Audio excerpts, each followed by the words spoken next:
anything that you ever did in an MGM film, what would be your first choice? I haven't a Do you have clue. any favorites? Dear heart, I haven't seen them. You don't look at your movies. No, they don't pay you to look at them. Come 6 o'clock, you clock out. That's it.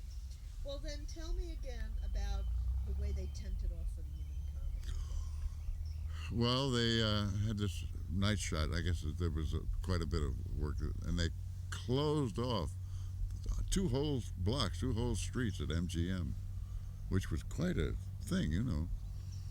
And Clarence Brown, of course, was a great force, at that time at MGM. Of course, it was, I'm sure, a very expensive endeavor. And But who was in the shot again?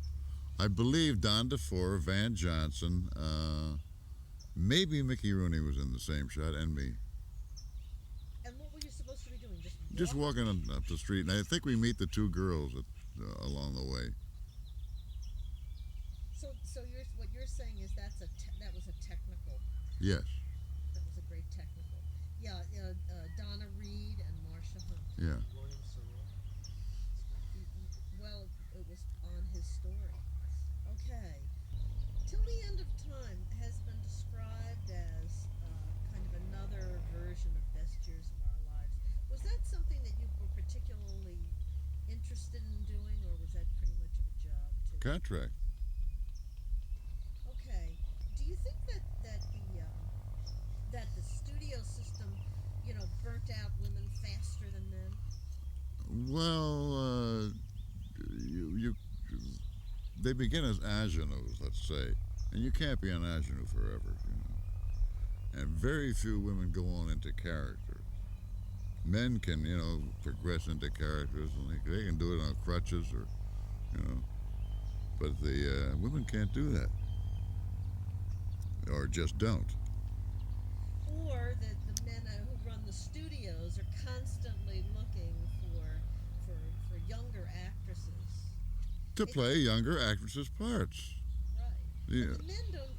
I mean, the men seem to stay forever in the movie. Well, of course, because they can play Abe Lincoln. They can play older parts. The women don't do that. Huh.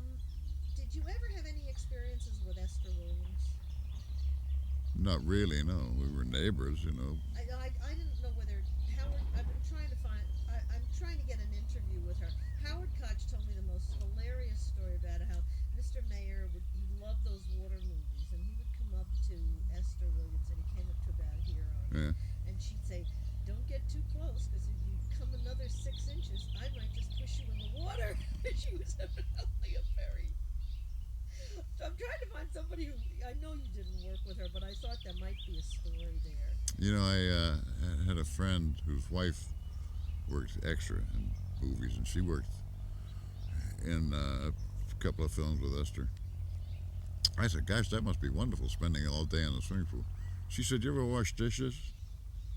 You notice at the end what your hands look like? You look like that all over." That's great. As an actor, knowing Janet as well as you do, and for so many years, was there anything about her? I mean, what was different about her as compared to other actresses? Well, she had a dignity, if you will, and no artifice, absolutely no artifice at all. She was as you see her, very honest. Oh, I'm sorry. Could you say that again? She was very honest. Um, Howard Koch said she was a woman first and an actress second. That is absolutely correct. A woman first and an actress second. According to June Allison. Everybody smile. That was Mervyn. Wonderful. Is there any other woman any other actress that you have any other story for me that would be kind of not personal at all, but just a wonderful movie story? I don't think any that are for public consumption. I mean, maybe Elizabeth Scott. Was she wild to work with? She seems like She lift. She lift. I remember. I think she's cool. I remember Preminger trying to get me to slap Jeannie Simmons harder. I said, "You mean like that?" That was lunch for him. Well, that's quite true. You know, because there was no such thing as an actress of some substance, some importance was about 20, 30 people. How do you mean that? Well, there's a hairdresser, at least one. There's a stand-in, at least one. There's a makeup artist, at least, and there's a coterie of people, and they, when they're ready, they turn her out and turn her over to the director and the cameraman. And any delay in their performance can affect the budget considerably. And what was the experience as an actor? They just hand you the trench coat? That's it. Could you say that? That's all. They just I put the trench coat on and they just keep changing leading ladies. That's all.